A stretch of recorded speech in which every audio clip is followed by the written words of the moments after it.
Hello അസ്സലാമലൈക്കും. ഇന്നത്തെ video അറിയണത് ഞങ്ങളൊരു ടൂർ പോയ വീഡിയോ ആണ്. ഞങ്ങളെന്ന് പറയുമ്പോൾ എൻ്റെ അബ്ബയും ബ്രദറും അല്ലാത്ത എല്ലാവരും ഉണ്ടായിരുന്നു. ടൂറൊക്കെ പോയി വന്നിട്ട് ഇപ്പോൾ ഒരു മാസമൊക്കെ കഴിഞ്ഞ്. പക്ഷെ വീഡിയോ അപ്ലോഡ് ചെയ്യുന്നത് ഇപ്പോഴാണ്. കാരണം വേറൊന്നുമല്ല, എൻ്റെ മടി തന്നെ. അപ്പൊ വിശേഷങ്ങൾ തുടങ്ങിയാലോ. അങ്ങനെ ഞങ്ങളെല്ലാവരും ബാണ്ടക്കെട്ടൊക്കെ കെട്ടി വണ്ടി കയറി യാത്ര തിരിച്ചു. പോണത് എങ്ങട്ടാന്നല്ലേ ഇപ്പൊ നിങ്ങൾ ചിന്തിച്ചത്? വേറെ എങ്ങോട്ടുമല്ല, നമ്മുടെ തൃശ്ശൂർക്ക്. വണ്ടി കയറിയ പിന്നെ മെയിൻ ആയിട്ടുള്ള കാര്യം എന്താ വെച്ചാൽ പാട്ടുണ്ടായിരുന്നു. അങ്ങനെ ഞങ്ങൾ പാട്ടൊക്കെ പ്ലേ ചെയ്ത് ഡാൻസ് ചെയ്യാൻ തുടങ്ങി. ഡാൻസ് കളിച്ച് ക്ഷീണിച്ച ശേഷം ഞങ്ങളെല്ലാവരും വിചാരിച്ചൊന്ന് പാട്ട് പാടാം. പാരമ്പര്യമായിട്ട് ഗായകന്മാരും ഉള്ള കുടുംബമായതുകൊണ്ട് തന്നെ പാട്ടിനൊരു പഞ്ഞുണ്ടായിട്ടില്ല. പിന്നെ അങ്ങോട്ട് മൈക്ക് കൈമാറി പാട്ട് പാടുന്ന തിരക്കിൽ തന്നെയായിരുന്നു എല്ലാവരും.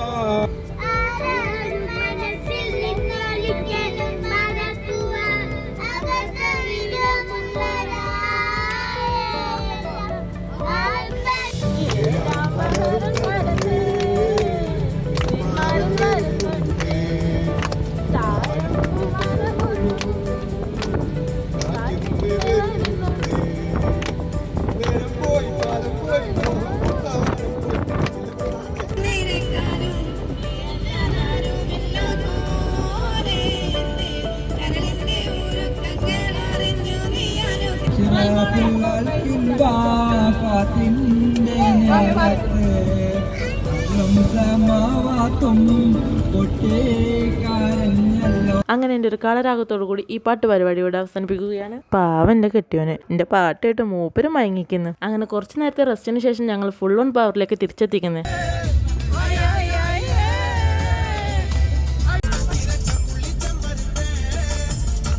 അങ്ങനെ ഞങ്ങൾ ചാവക്കാട് ബീച്ചിലെത്തി. എല്ലാവർക്കും നല്ലോണം വിശക്കാൻ തുടങ്ങിയതുകൊണ്ട് തന്നെ ആദ്യം തന്നെ എല്ലാവരും ബ്രേക്ക്ഫാസ്റ്റ് ഒക്കെ തന്നൊക്കെ. ബ്രേക്ക്ഫാസ്റ്റ് ഒക്കെ കഴിച്ച് ഞങ്ങളെല്ലാവരും കൂടെ ബീച്ച് സൈഡിലേക്ക് പോയി.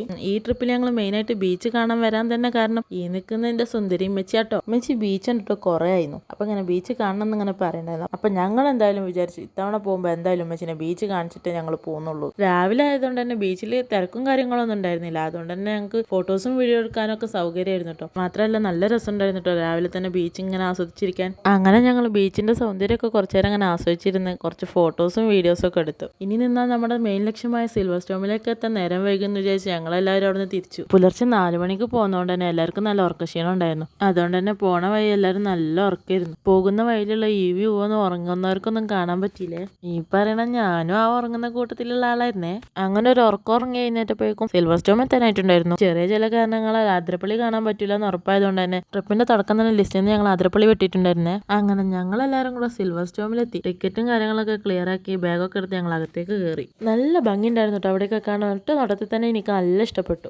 ബാഗൊക്കെ എടുത്ത് ഡ്രസ്സൊക്കെ ചേഞ്ച് ചെയ്ത് ഞങ്ങളെല്ലാവരും കൂടെ റൈഡിലൊക്കെ കയറാൻ വേണ്ടിയിട്ട് പോയി. ആദ്യം തന്നെ ഞങ്ങൾ ഈ ഒരു കുഞ്ഞൻ ട്രെയിനിലാട്ടോ കയറിയത്. ഈ ട്രെയിനാണെങ്കിൽ സിൽവർ സ്റ്റോമിന്റെ മുകളിലൂടെ ആട്ടോ പോകുന്നത്. അതുകൊണ്ട് തന്നെ സിൽവർ സ്റ്റോം മൊത്തത്തിലായിട്ട് അതിലിരുന്ന് കാണാൻ പറ്റൂട്ടോ. വാട്ടർ റൈഡും മറ്റും അപ്പൊ തുടങ്ങിയിട്ടില്ലായിരുന്നു കേട്ടോ. അതൊക്കെ ഭക്ഷണത്തിന് ശേഷം ഉച്ചക്കായിരുന്നു കേട്ടോ തുടങ്ങിയിരുന്നത്. ഞങ്ങൾ പോയെന്ന് പുതിയ കുറെ റൈഡുകളുടെ പണി നടന്നുകൊണ്ടിരിക്കുന്നു കേട്ടോ അവിടെ. അപ്പൊ അതൊക്കെ ഓപ്പൺ ആക്കിയിട്ടുണ്ടാവും കേട്ടോ. കാർ റൈഡൊക്കെ അവിടെ സ്റ്റാർട്ട് ചെയ്തിട്ടുണ്ട്. അങ്ങനെ ഏറെക്കുറെ കാഴ്ചകളൊക്കെ കണ്ട് ട്രെയിൻ യാത്ര ഞങ്ങൾ അവസാനിപ്പിക്കുകയാണ്. അവിടെ നിന്ന് ഞങ്ങൾ നേരെ പോയത് അടുത്ത റൈഡിലേക്കാണ്. അടുത്ത റൈഡ് ഏതാന്ന് വെച്ചാൽ യന്ത്രൂഞ്ഞാലായിരുന്നു. ഇങ്ങനെയുള്ള പാർക്കുകളും റൈഡുകളൊക്കെ ഞങ്ങൾ ഉപ്പച്ചക്ക് പുതിയൊരു അനുഭവമായിരുന്നു കേട്ടോ. ഉപ്പച്ചിനൊക്കെ കൊണ്ട് ഞങ്ങളെല്ലാവരും യന്ത്രൂഞ്ഞാലിൽ കയറിയെങ്കിലും പുറം ലോകം കാണാൻ പറ്റുന്ന ജയിലിട്ട ഫീൽ ആയിരുന്നു. നമ്മുടെ നാട്ടിൽ കാർണിവലിന് കൊണ്ടുവരുന്ന ആ യന്ത്രൂഞ്ഞാലിന്റെ ഫീലൊന്നും ഇല്ലായിരുന്നു. പിന്നെ ഞങ്ങൾ പോയത് ഈ ഒരു റൈഡിലാട്ടോ. ഇതിന്റെ പേരൊന്നും എനിക്ക് ഓർമ്മയില്ല, പക്ഷെ സാധനം കിടുവാണ്. നിങ്ങൾ അവിടെ പോകുകയാണെങ്കിൽ മസ്റ്റ് ആയിട്ട് കയറേണ്ട റൈറ്റ് ആട്ടോ അത്. ആദ്യത്തെ റൗണ്ട് കയറിയത് എൻ്റെ അമ്മേൻ്റെ അനിയത്തിൻ്റെ 2 അനിയന്മാരായിരുന്നേ. പിന്നെ ഞാനും എൻ്റെ വലിയ അനിയനും കൂടെ എക്സ്പീരിയൻസ് ചെയ്ത് നല്ല കിടുക്കാച്ചി ഐറ്റം തന്നെ ആയിരുന്നു ഇട്ടത്. ഞങ്ങളെല്ലാവരും ഈ റൈഡ് നന്നായിട്ട് എൻജോയ് ചെയ്തേ. അത് കഴിഞ്ഞ് ഞങ്ങളെല്ലാവരും കൂടെ അടുത്ത റൈഡ് ലക്ഷ്യമാക്കി നടന്നു. റോഡിലൂടെ ആയാലും ഞാൻ കാർ ഓടിച്ച് പോവില്ല. അപ്പൊ പിന്നെ ആഗ്രഹങ്ങൾ തീർക്കാൻ ഇതേ ഉള്ളൂ മാർഗം. അപ്പൊ നിങ്ങൾ ചിന്തിക്കും ഞാൻ എന്തുകൊണ്ട് കാർ ഓടിക്കൂല എന്ന് പറഞ്ഞേ. ഞാൻ കാർ ഓടിച്ച് പഠിച്ചിട്ടില്ല, അത്രേ ഉള്ളൂ. പഠിച്ചു കഴിഞ്ഞാൽ ഞാൻ ഓടിക്കും. അങ്ങനെ വേറെയും കുറെ റൈഡുകളിലൊക്കെ കയറിയിരുന്നു കേട്ടോ. പക്ഷെ വീഡിയോ എടുക്കാൻ എന്നെ കൊണ്ട് പറ്റിയിട്ടില്ലേ. പിന്നെ ലഞ്ചിന് ശേഷം ഞങ്ങൾ വാട്ടർ റൈഡിലേക്ക് പോയി. ലഞ്ചൊക്കെ അതിന്റെ അകത്തുനിന്ന് തന്നെ ആയിരുന്നു കേട്ടോ. ഈ കാണുന്ന സർക്കിളിന്റെ ഉള്ളിൽ കൂടെ അളിയൊക്കെ ദുവാപ്പിനെ കയറ്റി അവളാകെ പേടിച്ച് കരഞ്ഞ് സീനാക്കി. പിന്നെ ഒരു 16 ഐറ്റത്തിലേക്ക് കാക്കനെ വലിച്ചു കൊണ്ടുപോയി കയറ്റിയെ. ഞാനാകെ പേടിച്ച് കെലിമയും ചൊല്ലി. പണ്ടത്തെ സിനിമയിൽ കുതിരവട്ടം പപ്പു പറഞ്ഞ പോലെ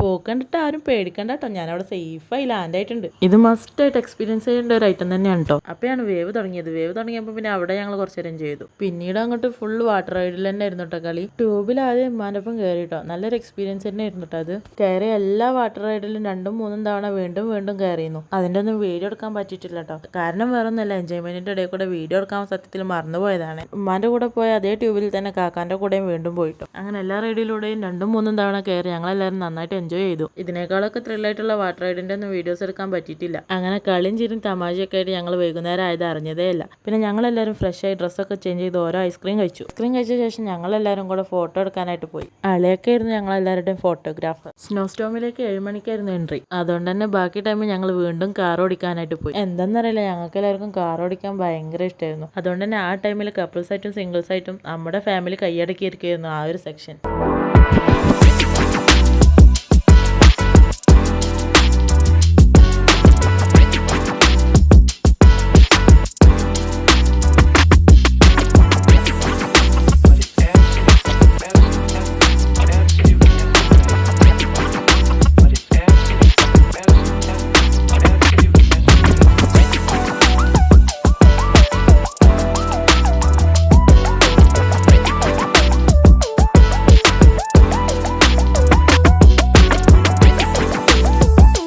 അങ്ങനെ കാത്തിരിപ്പിനൊടുവിൽ നമുക്ക് കയറാനുള്ള ടൈമായി. എങ്ങട്ടാ? വേറെ എങ്ങട്ടാല്ലേ, നമ്മുടെ സ്നോ സ്റ്റോമിലേക്ക്. ഞാൻ ആദ്യമായിട്ടോ മഞ്ഞ് എക്സ്പീരിയൻസ് ചെയ്യണത്. ആദ്യമായിട്ട് എക്സ്പീരിയൻസ് ചെയ്യുന്നതുകൊണ്ട് തന്നെ ഞാനും എൻ്റെ ഫാമിലിയും അതിനനുവദിച്ചിട്ടുള്ള ടൈമും അതിൻ്റെ അപ്പുറം യൂസ് ചെയ്തിരുന്നു കേട്ടോ. അതിൻ്റെ അകത്തുള്ള ഓരോ റൈഡിൽ കയറിയിട്ടും സ്നോ വാരി പരസ്പരം എറിഞ്ഞിട്ടും അങ്ങനെ പ്രായപരിധി ഇല്ലാതെ പരസ്പരം എല്ലാവരും നന്നായിട്ട് എൻജോയ് ചെയ്തിട്ടുണ്ട് കേട്ടോ. കയറിയവരിൽ 3/4 ആൾക്കാരും പകുതിയായപ്പോഴേക്കും ഇറങ്ങിപ്പോയിട്ടുണ്ടേ. പിന്നെ ഞങ്ങളെല്ലാവരും കൂടെ ഫാമിലിയായിട്ടും സിംഗിളായിട്ടും കുറച്ച് ഫോട്ടോസൊക്കെ എടുത്തു കേട്ടോ. ടൈം അവസാനിച്ചിട്ട് ഇറങ്ങാൻ ആഗ്രഹമൊന്നും ഉണ്ടായിരുന്നില്ല കേട്ടോ. പെട്ടെന്ന് സമയം കഴിഞ്ഞ പോലെ തോന്നിയേ. അതുകൊണ്ട് തന്നെ ഞാനൊക്കെ അതിൻ്റെ അകത്തുനിന്ന് ചെറിയ വിഷമത്തോടെയാണ് ഇറങ്ങിയത്. പിന്നെ ഞങ്ങളെല്ലാവരും ബാഗൊക്കെ പാക്ക് ചെയ്ത് തിരിച്ച് വീട്ടിലേക്ക് പോകാനുള്ള തയ്യാറെടുപ്പിലാണ്. അങ്ങനെ ഞങ്ങളെല്ലാവരും വീട്ടിലേക്ക് തിരിച്ചു. നല്ല ടയർഡ് ആയതുകൊണ്ട് തന്നെ വണ്ടിയിൽ നല്ല മെലഡി സോങ് ഒക്കെ ഇട്ട് എല്ലാവരും ഉറങ്ങാനുള്ള മൂഡിലായിരുന്നു കേട്ടോ. പിന്നെ തൃശ്ശൂരൊക്കെ എത്തിയപ്പോഴേക്കും എല്ലാവർക്കും നന്നായിട്ട് വിശന്നു. അങ്ങനെ ഡ്രൈവർ നല്ലൊരു റെസ്റ്റോറൻറ്റിന് മുമ്പിൽ കൊണ്ടുപോയി നിർത്തി. ഞങ്ങളെല്ലാവരും അതിൻ്റെ അകത്തേക്ക് കയറി. നല്ല നീറ്റ് ആൻഡ് ക്ലീൻ റെസ്റ്റോറൻറ്റ് ആയിരുന്നേ. ഫുഡൊക്കെ ഓർഡർ ചെയ്തു. പക്ഷേ ടേബിളിലെത്താൻ മണിക്കൂറുകൾ വെയിറ്റ് ചെയ്യേണ്ടി വന്നു. എല്ലാവർക്കും നല്ല വിശപ്പുണ്ടായിരുന്നു. പക്ഷെ ഫുഡ് ഒട്ടും ടേസ്റ്റ് ഇല്ലായിരുന്നു കേട്ടോ. വേറെ നിർവാഹമില്ലാത്തതുകൊണ്ട് അതെല്ലാം കഴിച്ച് ഞങ്ങൾ വീട്ടിലേക്ക് പോയി. അപ്പോൾ ഇന്നത്തെ വീഡിയോ ഇത്രയൊക്കെ ഉള്ളൂ. എല്ലാവർക്കും ഇഷ്ടപ്പെടുകയാണെങ്കിൽ ലൈക്ക് ചെയ്യുക, സബ്സ്ക്രൈബ് ചെയ്യുക. അപ്പോൾ ഓക്കെ, ടാറ്റാ, ബൈ ബൈ.